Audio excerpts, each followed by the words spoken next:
gati për luftë sot me këtë camo outfit që jam unë.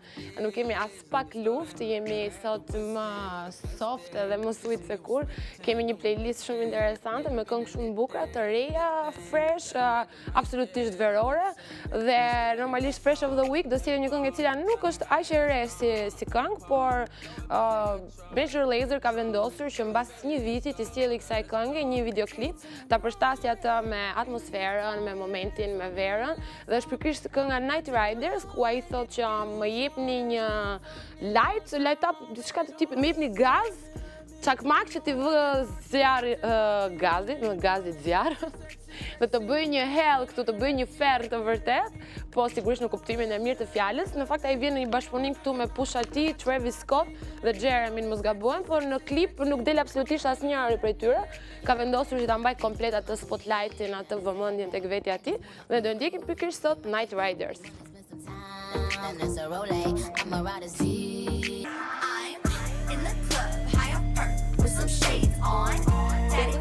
Billy skirt with my J's on. Në fakt unë nuk kam J's sot dhe nuk do flasim as për Michael Jordanin, as për Miley Cyrusin, po duke qenë se jam pozicionuar poshtë koshit tonë famshëm që nuk kam asnjëherë top për të bërë kosha realisht. Do flasim për një fitore ose një finale fantastike dhe historike, e cila ka qenë ndërmjet ekipit të Cleveland dhe Golden State Warriors, finalen e NBA-t pra, ku në një rezultat 3-1 për Golden Statesin, Cleveland arriti të përmbyste gjithçka, duke çuar në barazim 3-3 dhe më pas në një pjesë të shtatë ku ata dolën dhe fitues. Pra sa shpesh mund ndodhi kjo gjë që ti jesh 3-1, mendosh që gjithçka është mbyllur, gjithçka ka marrë fund, por ndërkohë jo për LeBron James. Për LeBron James gjithçka është e mundur. Është pikërisht ai i cili ishte fituesi ose ai që realizoi fitoren e ekipit të tij, gjithashtu duke u shpallur the most valuable player, MVP pra i kësaj finale, dhe sigurisht që i mëse të merituar. Të shumt kanë qenë artistët të cilët kanë komentuar mbi këtë pjesë. Jay-Z në fakt ishte një çudi pasi ai kishte shumë kohë që nuk postonte në Twitter. Prej muajsh ai u bë i gjallë duke e thirrur njerëzit në festë për këtë fitore. Ajo e cila e ka tepruar pak me postimet ka qenë pikërisht Rihanna, dhe njerëzit janë sulur gjithë duke i thënë që po e tepron tashmë. Postimet e saj madje edhe unë i pash natën vonë kanë qenë të shumta me fotot e LeBron Jamesit. Përveç se ajo ka qenë prezent duke parë ndeshjen, faktikisht NBA është gjithmonë një event ku artistët e hip-hopit mbidhen më shumë aty se sa në finalet e çmimeve të MTV-s apo nuk e di ku. Rihanna madje ka postuar foto duke e bërë gëzuar aty nëpërmjet televizorit, duke shkruar bye. Dhe kjo i ka irrituar pak njerëz në fakt, se duke qenë se ai ishte martuar dhe me fëmijë, por duhet besojmë që Rihanna e ka pasur me shaka, pavarësisht se ndër vite ajo çfarë kemi arritur të kuptojmë është që Rihanna është një fanse e LeBron Jamesit, ose ka idhull atë, madje duke përmendur te kënga e saj Bitch Better Have My Money, Ballin' Harder than LeBron. Po tek e fundit nuk ka asgjë të çuditshme këtu, sepse ndodh që një artist shumë i famshëm si Rihanna të ketë dhe ajo idhujt e saj, dhe pse jo LeBron James, i cili është një yll i basketbollit që absolutisht të gjithë adhurojnë, dhe në fakt ai është dhe imazhi i kompanisë Nike. Shumë njerëz kanë aluduar kështu duke thënë që duhet të fitonte ekipi i tyre pasi Nike është sponsor, pasi ka përfitime më të mëdha, pasi tashmë figura e tij lartohet akoma më shumë. Sigurisht që gjithmonë ka nga këto teoritë konspirative që hedhin poshtë mundin dhe talentin e një sportisti siç është LeBron James. Megjithatë, neve këtu jemi për të folur për hip-hop, pavarësisht se LeBron është ai i cili ka pushtuar zemrat të gjithë hip-hopistëve.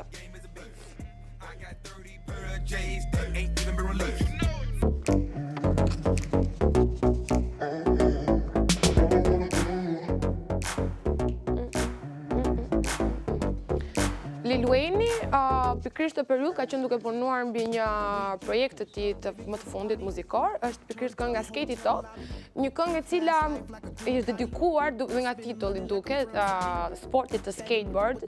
Ai thotë që është një apasionuar vetë ndaj këtij sporti dhe ndoshta kjo është arsyeja pse ka dedikuar edhe një këngë. Megjithatë është shumë mirë që shpesh muzika e tyre ose tekstet e tyre ose klipet e tyre të dedikohen diçkaje që nuk është seksi apo që nuk janë makinat apo që nuk janë pasuria e tyre, por diçka si sporti është gjëja shumë e mirë. Pak më parë fola lidhjen e ngushtë që ka hip-hopi me basketbollin, dhe po ashtu hip-hopi ka një lidhje shumë të ngushtë sigurisht me çdo sport i cili bëhet dhe në rrugë, pasi që dim dhe vetë hip-hopi është një rrymë e cila ka lindur nga rruga, një rrymë e cila ka lindur nëpërmjet grafitit, nëpërmjet breakdance-it. Skateboardi jo rrallëherë është një pjesë e pandare e hip-hopit dhe kështu ka vendosur ai që gjatë klipit të tij skenat të kenë të bëjnë me skateboardin, dhe ndoshta ky do jetë një himn shumë i bukur për gjithë ata sportistë të cilët bëjnë skateboard. Skate it up.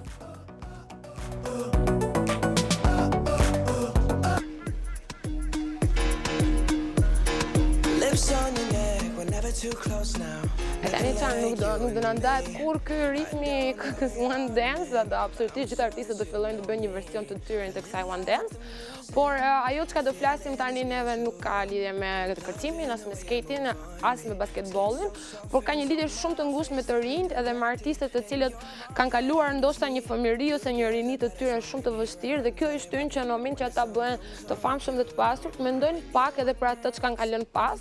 Big Sean është një ndër ata artistë i cili ka vendosur që përveç se të hapë një fondacion të tij që ndihmon të rinjt, ata të cilët duan të shkollohen, së fundmi ka dhuruar $25,000, që për të thënë vërtetën nuk është se janë aq shumë lekë, ta mendosh se sa lekë kanë ata. Në fakt kur lexova lajmin prisja, okay, ne gjom $5 milion, nuk e di, një shumë të madhe, sepse $25,000 nuk janë asgjë për një artist si Big Sean. Megjithatë, okay, rëndësi ka mendimi, rëndësi ka që ai nuk e ka harruar këtë pjesë. Pikërisht këto para shkojnë në donacion për ata të rinj, të cilët janë të pastre, për ata që duan të shkollohen, të shkojnë në kolegj dhe universitet, por ndërkohë nuk kanë një strek të rinj, sepse nuk i kanë mundësitë financiare që të marrin një apartament ndërkohë që janë në shkollim ose të paguajnë konviktin, dhe pikërisht kjo shumë do shkojë në instancat e duhura që ata të merren me cilësimin të kush janë këto studentë të cilët kanë nevojë për një strehë ndërkohë që duan të ndjekin dhe studimet. Fakti nuk është hera e parë që Big Sean dhuron lek, pasi shumë të tjera të mëdha janë dhuruar dhe më parë. Kjo është një gjë shumë e mirë, pasi këta bëhen një shembull shumë i mirë për rinin dhe i shtyn ata që dhe të shkollohen dhe i japin një mundësi atyre që të kenë një shkollim sa më të mirë, duke pasur dhe një strek ku të fusin kokën. Bravo Big Sean. I don't know your name, but I'm sure you can leave messages on yourself.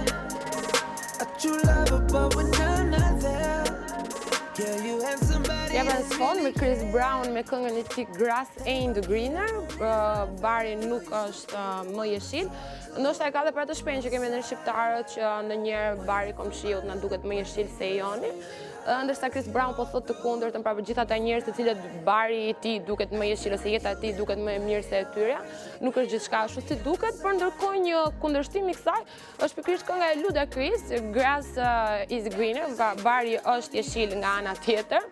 Ai edhe gjatë klipit të tij paralizon jetën e një Ludacrisi familjar në një obor me gruan e tij, me fëmijët, ndërkohë nga ana tjetër është një Ludacris tjetër i mbushur plot me femra, duke bërë atë jetën e shturur me alkool dhe me party, dhe kam përshtypjen që gjithë secili nga këta, pavarësisht se po kalon shumë mirë, e ka pak syrin ke ajo pula e komshiut, ke bari e komshiut, që i duket sigurisht më mirë se jeta e tij, por do të themi që gjithë secili nga neve, pavarësisht se përpiqet të tregojë më të mirën e tij ose më të bukurën e jetës së tij, padyshim që për te atyre fotove të bukura në Instagram ose në Facebook ose ato videot në Snap, sigurisht që edhe ne kemi hallet dhe problemet tona, po unë nuk bëj pjesë në kjo kategori, pas unë jam gjithmonë okay dhe shumë e lumtur. Për mua bari im është më jeshil se i gjithë të tjerëve dhe kaloj shumë mirë ke bari im, megjithatë për Ludacris nuk është e njëjta gjë.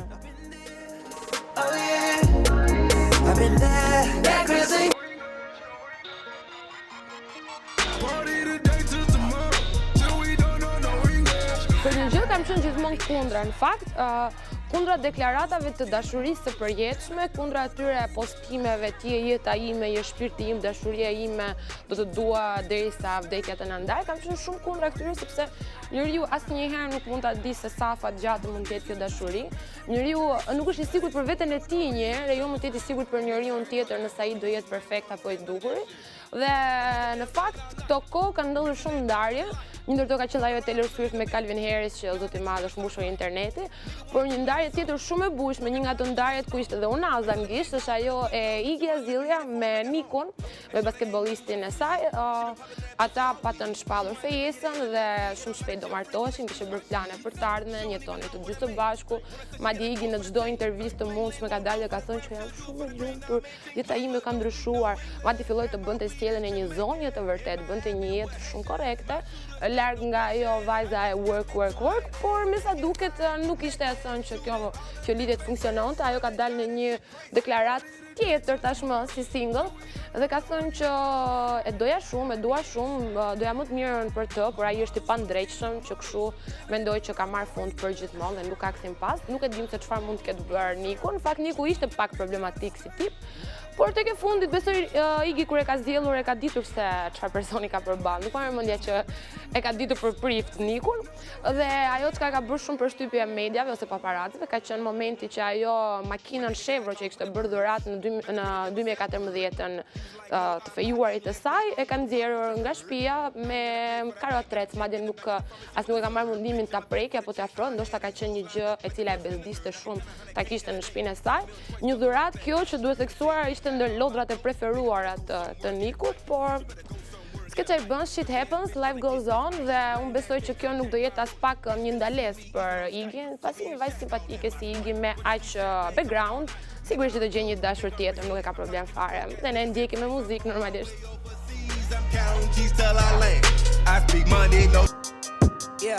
I'm like, oh God, oh my God.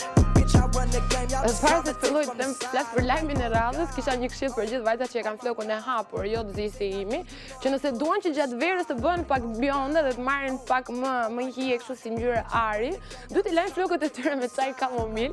Kjo është pikërisht biseda që ne po bënim tani në studio. Floku im nuk ka shans jo me kamomil, por nuk e di me çfarë lloj çaji ta laj që t'i hapet ngjyra, pasi ai jem brunet for life.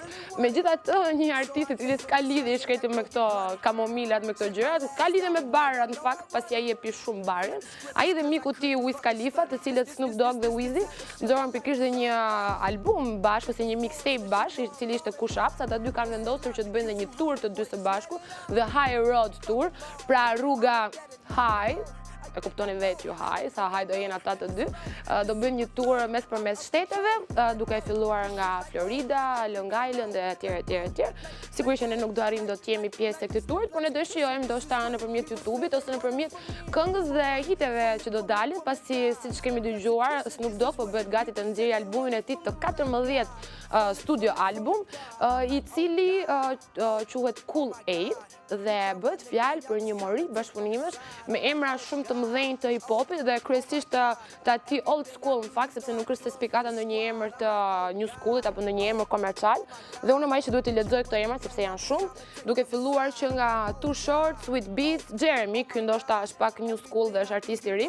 Trick, Wiz Khalifa, shoku i tij ngushtë tashmë i barit, E40, J-Spa, Sugar Free dhe October London. Pra ky pritet të jetë albumi pjesëtarë të cilët do bashkëpunojnë me Snoop Dogg në albumin tim të ri Cool 8. Ndërkohë do ndikim dhe një pjesë të vogël ku Snoop Dogg është duke shijuar një nga singullat e tij më të ri dhe po e këndon atë për fansat e tij për t'i treguar se çfarë i pret ata. Still down 10 toes in this shit, huh?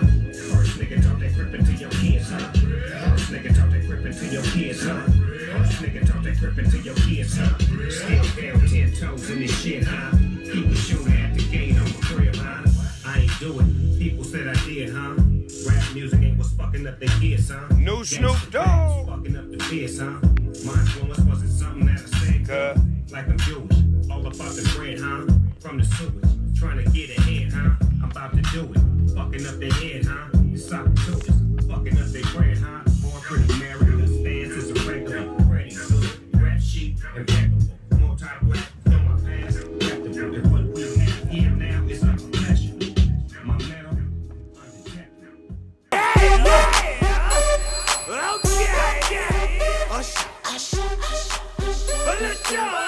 Duhet në fakt kjo muzika duhet pikërisht dhe fikse për mbylljet e emisionit që të na karikoj që të mos ikim në shtëpi tani, por që të dalim.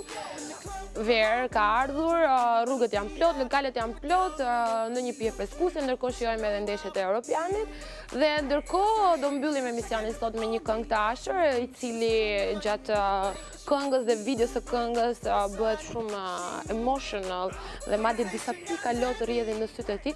Nuk e di nga shtëpia çfarë mendimi keni për meshkujt që çajin, si mendoni? Janë apo s'janë burra? Një mashkull vërtet çan apo jo? Si mendoni juve? Si mendoni këtu ke studio?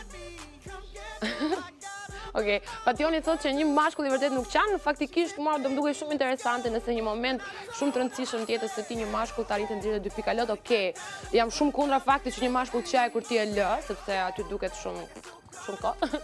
Edhe aty për kishë moment që do qante, unë do bindesha që kam bërë veprimin e dur që e kam lënë. Megjithatë, Asher nuk hyn të ata meshkuj që po qa o do ja marrin për dobësi, ai ka dhënë prova që është mashkull dhe ne do e ndjekim sot si mbyllet emisionit dhe duke ju përshëndetur, duke thënë natën e mirë dhe të shihemi sigurisht tentin që vjen, Asher me Crash. Good night, see you. Take her with me. She's ready to leave.